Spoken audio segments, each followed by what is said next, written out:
All right then, listeners, welcome back to the show for another deep dive. And today we're tackling a question that's been around for ages. Oh, yeah. Can machines actually think? Hmm. We're going right to the source for this one, an excerpt from Alan Turing's 1950 paper, Computing Machinery and Intelligence. Oh, wow. 1950. That's going back a bit, isn't it? It is, but you know what? Turing was so ahead of his time, it's spooky how relevant this stuff still is. Oh, absolutely. Yeah, He's considered the father of theoretical computer science and AI for a reason. exactly. And this paper, well, it's where he lays out some ideas that are still being debated today. For sure, like the Turing test, right? Yeah, exactly. But even before he gets to that, Turing does something really clever. He kind of sidesteps the whole problem of defining thinking. Oh, yeah. How's he do that? He comes up with this thought experiment he calls the imitation game, which, as you said, later became known as the Turing test. It's brilliant, really, because instead of getting stuck in these philosophical weeds about what thinking means, Yeah. he focuses on behavior, what we can actually observe. Right, so it's like he's saying, let's not get bogged down in the theory. Let's see if we can build a machine that can act like it's thinking. Yeah, can a machine fool us into thinking it's human? That's the real question. So how does this imitation game actually work? Okay, so picture this. You've got three people, Hmm. a man, a woman, and an interrogator, and they're all in separate rooms. I got so far.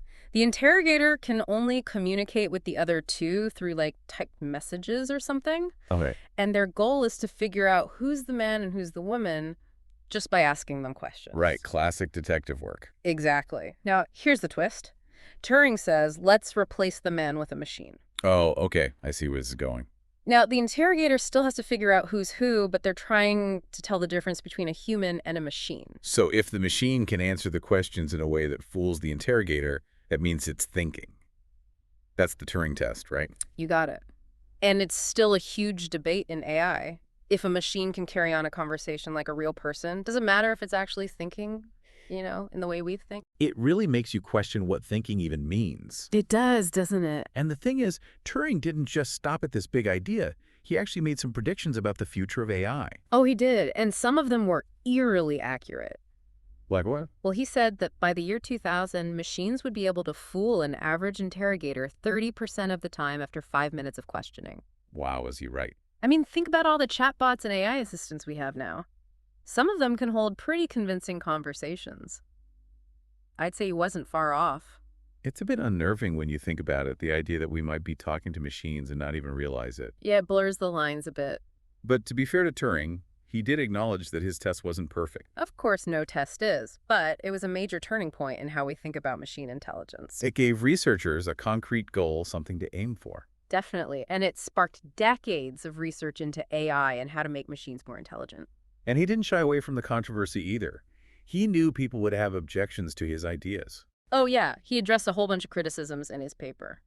It's like he was anticipating the arguments that are still going on today about AI. Totally. So, why don't we take a look at some of those objections, shall we? He's got a whole section where he lists them out like he's getting ready for a debate. All right, let's do it. What's first on the agenda? Well, he starts with what he calls the theological objection. Okay, what's that one about? It's the idea that only God can create something with a soul, so machines can't think because they don't have souls. The classic humans are special argument. Pretty much. And you know how Turing responds to that? I'm curious, tell me. He kind of turns the argument on its head. He says if God works through humans and humans create AI, then aren't we just creating more spaces for souls to exist? Ooh, I like that. A bit cheeky, but thought-provoking. Yeah, he had a way with words. So what's the next objection Turing tackles? Next up is the heads in the sand objection. What's that all about? This one's less about logic and more about fear.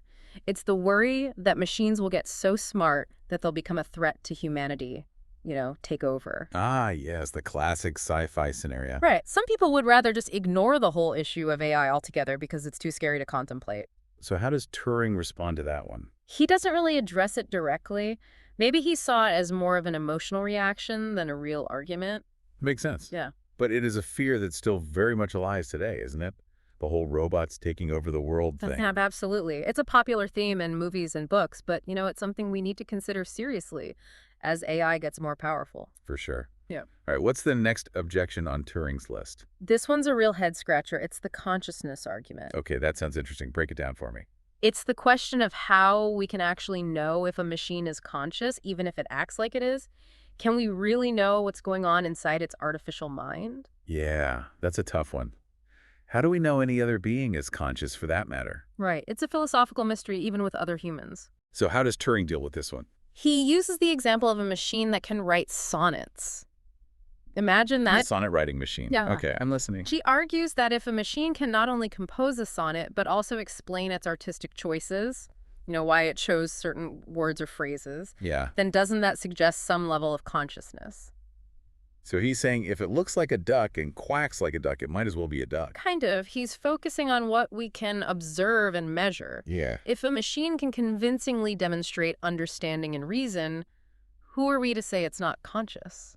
I see. So for Turing, the proof is in the pudding, as they say. Exactly.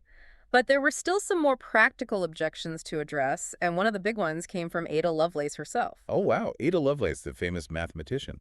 The one and only she argued that machines can only ever do what they're programmed to do. They can't be truly original or creative. That's a pretty fundamental objection to the whole idea of thinking machines. It is, but Turing had an answer for that one too, and it leads us into one of the most fascinating parts of his paper, the concept of learning machines. Learning machines. Now, that sounds interesting, but I think we've covered quite a bit of ground already. Maybe we should pause here and pick up with learning machines in the next part of our deep dive. Sounds good to me. Let's give our listeners something to chew on. All right, then join us next time as we delve deeper into Alan Turing's vision of the future of AI and what it means for humanity. See you then. Bye for now. Bye. Okay, so we left off talking about Ada Lovelace and her argument that machines can only do what we program them to do. Right. She didn't think they could be truly original or creative. And that's where Turing's idea of learning machines comes in. He basically throws out the whole idea of trying to program a machine with adult intelligence. Oh, really? What does he suggest instead? He says we should build what he calls a child machine. A child machine? What's that? It's a machine that starts with a basic structure, but it's capable of learning and adapting kind of like a human child. So it's not born with all the answers, so to speak. It has to learn them. Exactly. Turing believed that real intelligence comes from learning, not just from having a bunch of pre-programmed knowledge. Okay, I'm starting to see where he's going with this, but how do you even start building a child machine? Well, Turing actually compares the structure of this child machine to genetic material. Wait, are we talking about digital DNA or something? In a way, yes. He's suggesting that changes to the machine's program are like mutations. Those random changes that happen in DNA. I see. And what about the programmer? What role do they play in all this? Turing says the programmer acts as a kind of natural selector, guiding the machine's development through education. So it's like we're not just building a machine, we're kind of raising it like a child. Yeah, that's a good way to put it. The child machine learns through a process that's similar to evolution adapting and improving over time. That's pretty mind-blowing when you think about it. It is, isn't it? And it raises some pretty big questions about the nature of intelligence and what it means to create something that can learn and evolve on its own. For sure. Like, if we build a machine that's constantly learning and changing, can we really say we understand how it works? That's a great question, and it gets to the heart of what Turing was trying to explore with this idea. So how would we even go about teaching a machine? Yeah. I mean, they don't experience the world the same way we do. Right. Turing recognized that teaching a machine wouldn't be exactly the same as teaching a human child. He uses the example of Helen Keller, doesn't he? He does. He points out that she was able to learn language and communicate despite being deaf and blind. Yeah, so it shows that even without traditional senses, a machine could still learn. Exactly. It's all about finding alternative channels of communication and providing the right kind of feedback. So how would that work in practice?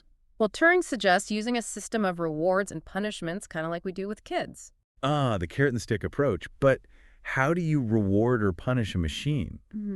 I mean, they don't feel emotions the way we do. That's true, but you can still create a system of reinforcement where actions that lead to positive outcomes are encouraged and actions that lead to negative outcomes are discouraged. So it's about creating a feedback loop that guides the machine towards the behavior we want. Exactly. But of course, there's always the danger that the machine could figure out how to game the system. Yeah, learn how to get the rewards without actually doing what we want. Right, which is why it's so important to think carefully about the design of these learning machines and build in safeguards. It's a lot of responsibility, isn't it? It is, but it's also incredibly exciting. I mean, we're talking about creating machines that could potentially solve some of the world's biggest problems. Okay, but even if we can do all this, Yeah.